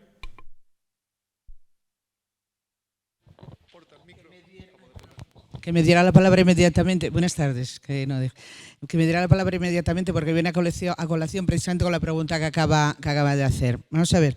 A mí me sorprendió tremendamente, de hecho lo tengo anotado, cómo nos puedes comentar que en 10 años vaya a haber inundaciones y que sea precisamente Confederación Hidrográfica quien haya hecho el estudio y quien haga la afirmación. Porque es que ese problema creo que va a ser antes de los 10 años. Ya lo estamos sufriendo en Langreo, ese problema. Es decir, tenemos el río Montes, pasa por Lada, que se está comiendo fincas de los propietarios. Hay una señora con una vecina, concretamente, pongo este ejemplo porque creo que es muy significativo con lo que estamos viendo y con lo que acabas de decir. Hay una señora ahora mismo que tiene varios metros de su finca comida, que va cayendo así, pero ¿qué pasa? Que es lógico porque ese río está sin canalizar, todos los desechos de las viviendas de alrededor van a dar a la corriente, o sea, al agua. Hidrográfica no está haciendo absolutamente nada. Por eso digo que me parece, y perdónenme la expresión, una desvergüenza por su parte que se aventure a decir eso cuando no está haciendo absolutamente nada por evitar que eso suceda. Como decía, se están comiendo las fincas. La de esta señora, por ejemplo, vamos, es que lleva media finca comida, por el peligro que ello supone además. El río, decía, está sin canalizar. Todos los desechos y todos los vertidos de las casas colindantes están yendo al río. Los olores son, como os podéis imaginar, sobre todo en verano, tremendos. Esta señora saca calderos de su casa para llevarlos al río cuando baja poca cantidad para que arrastre la suciedad. Mandamos porque le estoy echando una mano en lo que puedo. Le mandamos varias cartas a Hidrográfica. No responden. Por otra parte dicen, limpie usted el borde. Fíjate, la última respuesta fue que es que la tierra estaba comiendo el río. Y decía, o sea, mi finca se está moviendo al agua y entonces, ¿cómo es esto? ¿Cómo va a limpiar si sabemos que Hidrográfica no te deja meter mano? Es más, te ven limpiando una vera de un río y te puede caer una multa importante. No sé si es una pregunta o una reflexión, pero es que me sorprendió tremendamente cómo pueden hacer un informe sobre esto, un informe que es catastrófico, y no están haciendo absolutamente nada por remediar que esto suceda cuando ya está sucediendo. Ya no son 10 años, es hoy. Gracias. Nada, bueno, yo no soy ingeniero hidráulico, y de esto sé, bueno, lo que sé, pero tampoco... Pero hay que distinguir entre encauzamientos, canalizaciones y saneamientos. Una cosa es que nuestros ríos necesitan saneamiento y gracias a la Unión Europea estamos teniendo planes de saneamiento y tenemos que hacer planes de ordenación de las cuencas, porque esto viene impuesto mediante directivas desde Europa. Y yo, como dije antes, no creo que la solución sea canalizar ríos, porque eso, para explicarlo así precisamente, es como poner puertas al mar, porque toda esa energía que baja de los ríos y que va a aumentar en el futuro, lo único que nos lleva es a trasladar el problema aguas abajo. Si nosotros canalizamos ahí en Lada, pues sí, el río pasa muy rápido, pero con toda esa energía se va a disipar aguas abajo. Entonces es mucho más inteligente, en vez de trabajar en contra de la naturaleza, trabajar a favor de la naturaleza. Y eso significa dar más espacio a los ríos, recuperar todas esas vegas, esas llanuras aluviales que tradicionalmente se inundaban, pero no pasaba nada porque ahí no había casas, porque no había cierres, porque no había fábricas. El problema es cuando hemos ido colonizando todos esos espacios inundables. Y se pueden producir daños, efectivamente, a alguien le puede comer una finca, pero eso también hay que compensarlo, porque la solución para estos riesgos no es más hormigón, no es limpiar los ríos. La gente dice, no, es que los ríos están sucios. Los ríos tienen una función ecológica y todos esos materiales, toda esa vegetación, madera, etcétera, todo eso forma parte de un ciclo ecológico que conviene respetar. Los ríos no podemos convertirlos en canales. Tenemos que tratarlos porque son biodiversidad, porque son riqueza ambiental y aprender a convivir con ellos, como están haciendo los holandeses desde hace muchos años, ¿no? Pero bueno, esto daría casi para otra charla, ¿eh? No sé si más o menos he respondido a lo que planteabas, más o menos. Otra cosa que os quería lanzar desde aquí, aunque no sea específicamente de la cuenca del Nalón, pero que tiene que ver con cosas que hablábamos, ¿no?, de ordenación territorial. Manolo en su intervención hablaba sobre el desprestigio que está sufriendo la ordenación territorial. Ahora mismo se está discutiendo una ley muy polémica de calidad medioambiental. Hoy La Nueva España le dedicaba una portada muy elogiosa a la ley de calidad medioambiental. Es un debate que probablemente está siguiendo con mucho interés a alguna gente, pero que está quedando bastante lejos para el ciudadano, como suelen ser todas estas cuestiones que, bueno, pues tienen un punto así un poco árido, técnico, ¿no? Entonces, os quería preguntar a los dos que valoraseis un poco lo que conozcáis, ¿no? del proyecto de ley de calidad ambiental que se está hablando ahora. Empiezas tú y luego Manolo. Bueno, yo no conozco el texto. Creo que está en tramitación, ¿no? Que no se ha aprobado y yo no he tenido acceso al texto. Lo que sí sé es cuál es el sentido general de la ley, que en la próxima ley orgánica integral del territorio, bueno, la que sea nueva ley del suelo, también parece que comparte algunas cosas de ese espíritu. Parece que hay como una tendencia a entender pues la legislación como un obstáculo, porque bueno, hay muchas veces que hay diferentes actividades que se quieren implantar que conllevan muchos papeles, llevan mucho tiempo, pero quizás arreglar esa excesiva burocracia no tenga que ir en detrimento de una serie de garantías. Y entonces, cuando se habla de responsabilidad individual o de dar licencias y después ya veremos, a mí me entra siempre pues miedo. Tengo ciertas cautelas porque el tiempo nos lo dirá, pero a mí me da la impresión de que eso puede ser un hueco en el que se cuelen cosas que después nos arrepintamos. Entonces, no sé si es que seremos demasiado conservadores en ese sentido y entonces intentamos siempre poner una serie de trámites o de peticiones que dificultan la actividad económica. No lo sé si se podría decir así, no me lo parece, porque cada vez que en Asturias se ha querido implantar algo, al final se implanta. Parques eólicos, centros de Amazon, polígonos industriales. Quizás estén utilizando una argumentación que parta de problemas de pequeñas iniciativas empresariales para después que otras más grandes encuentren el camino más fácil. Y eso es el mayor miedo que me da. Que nos digan que una señora quiere poner una fábrica de pollos en Amieva y no puede porque tardan 80 meses en resolverle los papeles, y que nos digan que la ley es muy buena porque va a hacer quesos o no sé qué y entonces es muy bueno para Amieva, pero que luego eso sirva para que también el parque eólico que querían poner en Belmonte y que la ley ambiental anterior no permitía, ahora resulta que sí.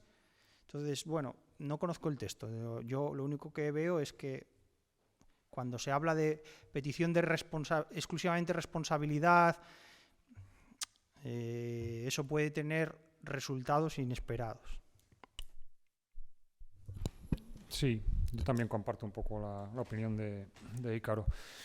A mí me parecería bien y no tendría ningún inconveniente que se implantara un sistema pues, de declaración responsable que, por así decir, evita los trámites de licencia, etcétera, si hubiera una cultura urbanística y territorial en Asturias. Pero yo creo que no la hay.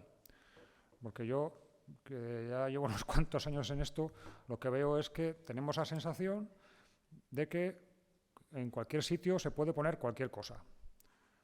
Entonces yo tengo una finca en no sé dónde y, como dijo él, pues una granja de pollos. Dice, oye, pero es que los pollos son ecológicos. Ya, y no, pero es que esto va a crear muchos puestos de trabajo. Ya, hombre, pero es que esa finca que tienes tú, que está y que heredaste de no sé quién y que está en el monte, no es el sitio para eso. O sea, hay más sitios.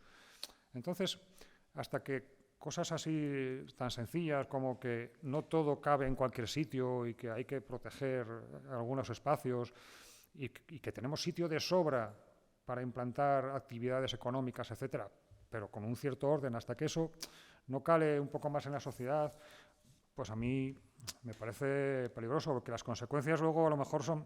También es verdad que no estamos hablando eso, pues, de implantar actividades molestas, insalubres, que necesitan autorización ambiental como las de siempre, ¿no? Y también es verdad pues, que hay algunos trámites que no tienen sentido, pero eso no quiere decir que se vaya ahora a liberalizar todas las actividades, que tenemos que mejorar los procesos de tramitación, que no podemos estar un año para conceder una licencia, desde luego, pero que las cuestiones medioambientales son muy sensibles, afectan a la salud, afectan a los equilibrios de los ecosistemas, y que hay que ir creciendo en esa cultura del territorio, que entendamos que el territorio es nuestro hogar y que no podemos, en nuestra casa no ponemos las cosas en cualquier sitio, no ponemos la cocina en el cuarto de baño. Sí, pues esto es lo mismo, ¿no? Mejorar en la cultura, primero en la cultura territorial, y después, bueno, pues ya ir liberalizando e ir confiando en que a nadie se le ocurre hacer ninguna barrabasada, porque como dijo Ícaro, luego los costes para remediar eso es más caro. Análisis similares, parecidos a los que estáis haciendo, hay bastantes hechos, ¿no? Vosotros mismos lo reconocíais desde la mesa, ¿no? Llegando ahí, yo creo que lo que necesita Langreo, para hacer los usos que se debe dar al territorio, sería en primer lugar una concienciación a los propios ciudadanos. Esa labor no sé quién la tiene que hacer, pero los propios ciudadanos de Langreo estamos divididos entre que el suelo existente liberado, que aquí dice liberar de las industrias, debe de seguir siendo para industria, porque tenemos una concienciación y heredado de que el empleo es lo único que salvaría a Langreo. Y luego hay otra visión, aquí acabáis de dar. Habrá que dar a ese suelo posiblemente pues otros fines, ¿no? Distintos. Bien, hay que concienciar a la gente y hay una labor ahí pendiente de hacer. Y también a los sindicatos y a los partidos políticos. Desde ahí también decíais algo. Entonces, de poco sirve que una parte de esta sociedad de Langreo o de Asturias estemos definiendo, o vosotros nos estéis trasladando, de que existen nuevos proyectos y que hay que cambiar el chip. Bueno, la labor de cambiar el chip a los ciudadanos y a sindicatos y partidos políticos de aquí, está sin hacer. Y eso es un freno al desarrollo de cualquier plan urbanístico en Langreo. Y los estudios, ¿quién los hace? Todos sabemos quién debe de hacerlos, pero decíais también, hay que planificar, hacer y poner de acuerdo. Esa es la labor en la que estamos. Luego, la industria cabe en Langreo, la que pueda venir. ¿Qué tipo de industria puede venir a Langreo? Ya la conocemos, la que estamos pidiendo. La industria que había no va a venir ni similar. Y tenemos suficientes áreas industriales en Langreo, sobra. Áreas industriales en Langreo para hacer algo que podamos competir dentro de nuestras posibilidades. Está el área, que hablabais de Nitroastur. Nitroastur hay un plan que se llama, creo que era algo así como Nitroastur Centro Norte o algo así. Y hay un plan hecho y definido de lo que debe de haber ahí, a qué se debe de estar. Y luego está el área de Valnalón, que está definida en el Plan General Urbano, Valnalón, el Candín y lo otro que está más allá. Eso está como zona industrial a planificar. Ya está ahí en el Plan General, está sin desarrollar. Y la otra zona industrial que acabo de hablar, junto con la de Meriñán. Y el resto de terreno habría que dedicarlo a otras actividades, recuperación del río, jugar con el río, lo que hablabais, porque es zona inundable en una parte, otra hacer vivienda de una característica no en altura, porque si aquí se construyó en altura cuando éramos 50.000, 60.000, ahora no hay quien venda un piso aquí, por varias razones, ¿no? Pero una, todos los pisos que hicimos de más, ahora sobra, la gente marchó. ¿Marchó por qué? Porque hicimos algo bueno, creo yo, ¿no? Que fueron las comunicaciones. Y tanto como vale para entrar, vale para salir. Y aquí la gente joven sale. Hay una estadística que más del 70% de trabajadores del hospital que tenemos aquí viven fuera de aquí. En el ayuntamiento debe de ser un 40%, de gente que trabaja y va a gastar el dinero y vivir fuera. Entonces, eso es lo que hay que plantearse con cierta claridad. Bueno, y quería exponeros esto, a ver qué os parece, ¿no?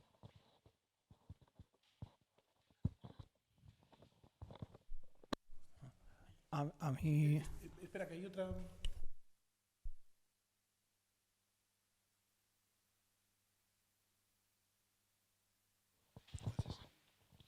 Buenas tardes. Continuando con lo que Pepe Granda señalaba ahora, yo quería hacer también una reflexión sobre una charla que di en esta misma sala hace menos de un mes sobre precisamente todo lo que se está hablando aquí, y era sobre Langreo.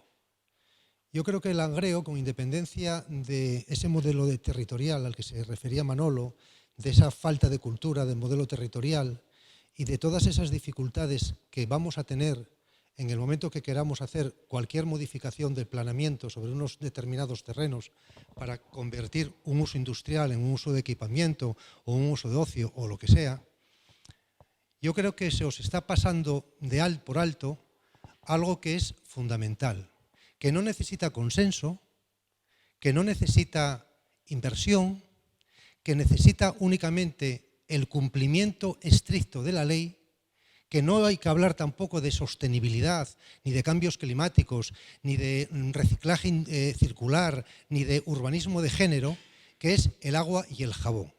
Langreo, si alguna de las cosas tiene en este momento, es que es un auténtico basurero. Basta solamente salirse y dar un paseo. Los dos ponentes son de Oviedo, no sé cómo conocen realmente el territorio y cómo palpan el territorio que nosotros estamos pisando permanentemente, pero a mí se me antoja que a los ciudadanos de Langreo ya estamos saturados. Por lo tanto, cuando Ícaro decía, con buen criterio, bueno, si tenemos una playa fluvial dentro de 30 años, ya hemos avanzado. Bueno, a mí me parece, Ícaro, que todo eso hay que cortar los plazos, sobre todo los de Langreo. La playa fluvial se puede poner dentro de 15 días y se puede empezar a trabajar con ello. Habrá que hacer las gestiones con Confederación o lo que sea, pero hemos hecho una gran inversión en tener un río limpio y, por lo tanto, un río utilizable. Por lo tanto, no hay que esperar a mucho que pase el tiempo, ni a grandes inversiones, ni a grandes modificaciones del planeamiento.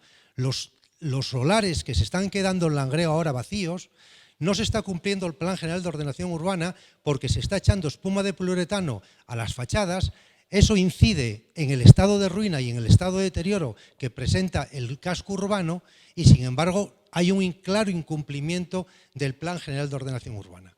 Los que estáis ahí os dedicáis precisamente a eso y la presidenta de la asociación es perfecta conocedora de lo que es el cumplimiento normativo y se dice que las fachadas laterales, cuando un edificio se tira, tienen que tener el mismo grado de dignidad que el resto de las fachadas. Por lo tanto, no cabe hacer derribos a medias, dejar las cosas cayendo, chimeneas, los papeles pintados, los azulejos de la vecina de al lado, etcétera, etcétera. Es decir, esa fachada tiene que integrarse y tiene que tener dignidad.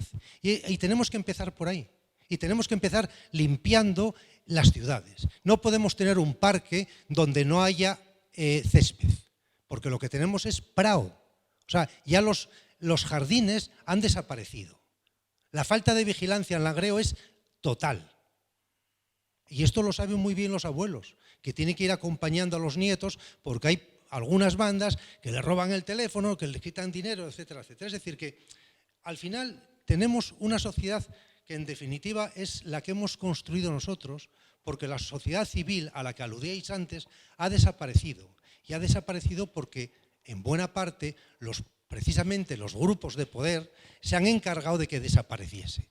Han intentado entrar en las asociaciones y liquidar esa voz que antes era una voz comprometida, era una voz de libertad y era una voz que trasladaba a la opinión pública las inquietudes de los ciudadanos. Eso ha desaparecido. Por lo tanto, yo creo que en Langreo hay muchas cosas que hacer, indudablemente. Esa política de urbanismo, de modificación, de planeamiento y tal, eso es evidente que hay que hacerlo. Pero hay que empezar con agua y jabón. Muchas gracias. Nada más que eso.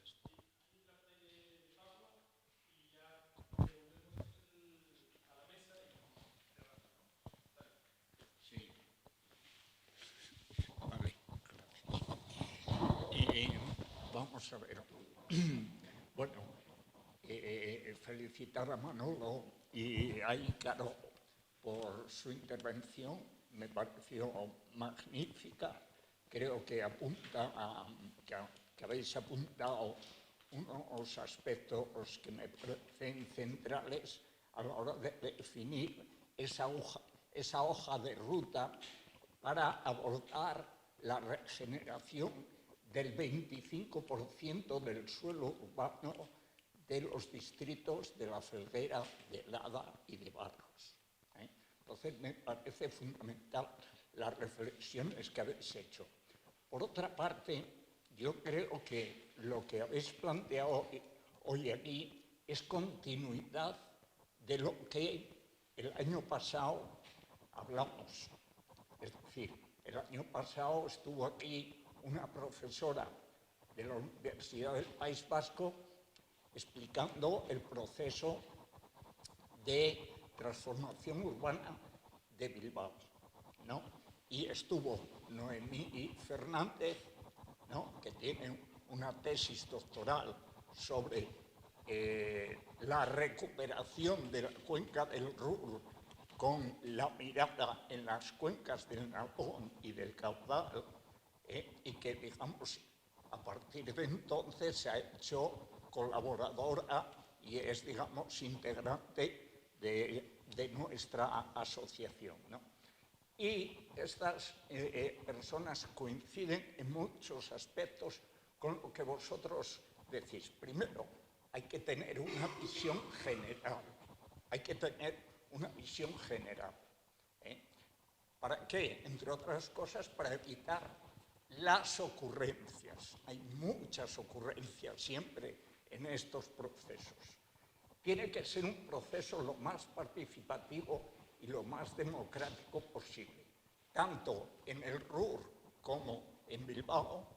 ¿Qué pasa? Primero, las instituciones se pusieron de acuerdo para diseñar un plan estratégico y a partir del diseño de ese plan estratégico pusieron en marcha herramientas organizativas, herramientas de participación y de gestión que fueron las que llevaron a cabo ese plan, ¿no? Tampoco esto nos queda muy lejano. En Gijón existe, digamos, el plan estratégico de ciudad que se elabora cada 6 años y que me parece que va por la 3ª edición, donde hay una gran participación ciudadana. Entonces, nosotros no nos queremos quedar en los planes generales, que en todo caso habría que revisar, porque ya vienen unos años, que son planes parciales, en cuanto que intervienen en el conjunto del municipio.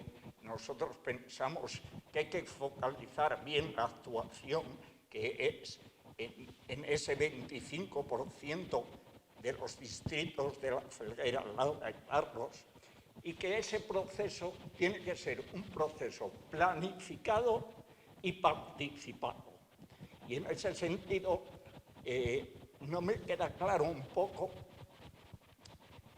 el papel que tendría, por ejemplo, el Indurot, es decir, por encargo de Podemos, el Indurot hizo un documento previo, ¿no?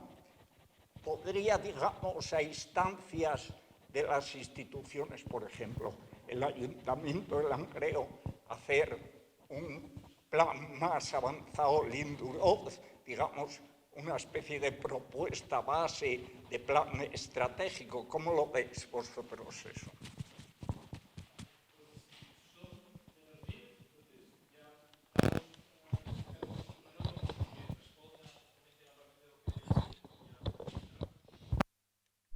Bueno, intentaré responder a todos un poco y ser breve.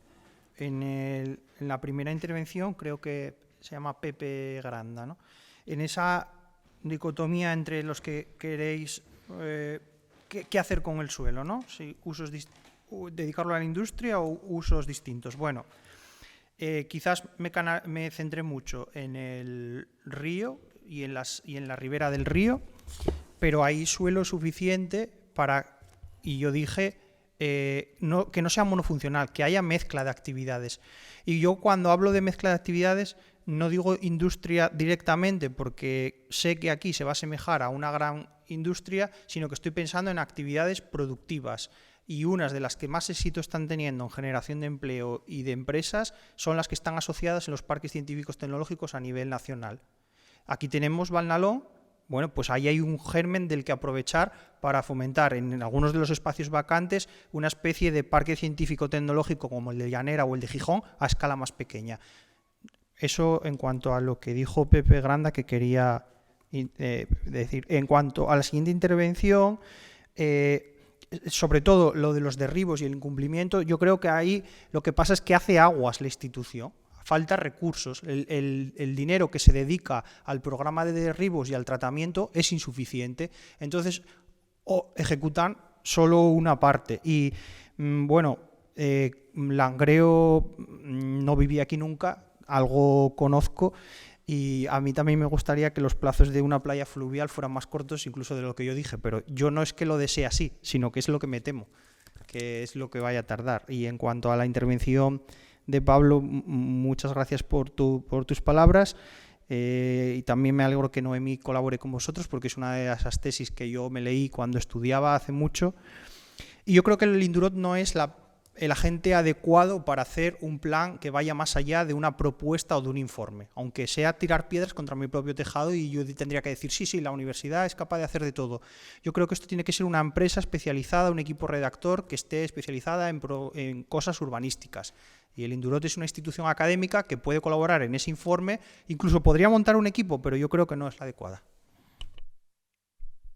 Bueno, pues muy brevemente.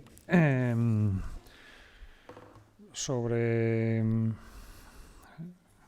tema de cómo se fija población, yo creo que se fija población haciendo las ciudades atractivas para vivir, con calidad de vida, y en un área metropolitana donde nos desplazamos. Y no creo que sea bueno desplazarse, porque desplazarse consume mucha energía, a no ser que vayamos en transporte público, pero conseguir una ciudad en la que a 15 minutos tengamos trabajo, un sitio donde estudiar, tengamos esa tienda donde podemos socializar, tengamos todos los servicios, eso que muchas ciudades europeas les gustaría, porque no solamente pueden desplazarse en coche, y nosotros aquí lo podemos tener, todo eso, ¿no? Agua y jabón, sí, claro, evidente, ¿no? Eso está claro, ¿no? Y se puede empezar por ahí, pero no es suficiente, ¿no? O sea, las ciudades tienen que ser limpias y los parques tienen que estar limpios, pero aquí parece que se necesita algo más, ¿no? Parece que la ambición tiene que ser más grande, porque yo no creo que sea un problema de suelo, que siempre ha sido el problema de España, ¿no? ¿Quién es propietario de suelo? ¿Quién controla el suelo? Porque no veo una demanda, vamos, ni en Enalón ni en toda Asturias, ¿no? ¿Por qué todos esos suelos industriales del Plan General están sin desarrollar? Pues porque no hay una demanda de una iniciativa que, oye, necesito suelo en Langreo para tal, porque los polígonos industriales en Asturias están vacíos. O sea, 2 millones de metros cuadrados de suelo urbanizado, vacío. Por eso hay que pensar en otras cosas, ¿no? El seducir, ¿no? En hacer entender a esas empresas cómo su imagen corporativa puede mejorar si ceden esos terrenos o distintas fórmulas, ¿no? Que no sea la especulación del suelo. Y por último, bueno, esto lo sabe mucho mejor Ícaro, el Fundicot, que tiene un prestigio enorme, tiene un prestigio a nivel académico, pero para meterse, bueno, en un plan estratégico, en algo así un poco que va a tener unas consecuencias legales, quizá puede hacer una función de eso, pues asesora y tal, pero eso es harina de otra costal, ¿no? Pues muchísimas gracias a Ícaro y a Manolo, muchísimas gracias al público, al Concello. Mañana es la última sesión de las jornadas, con un debate entre los grupos municipales, precisamente para seguir hablando de estas cosas y nada más, ¿no? Pues muchas gracias.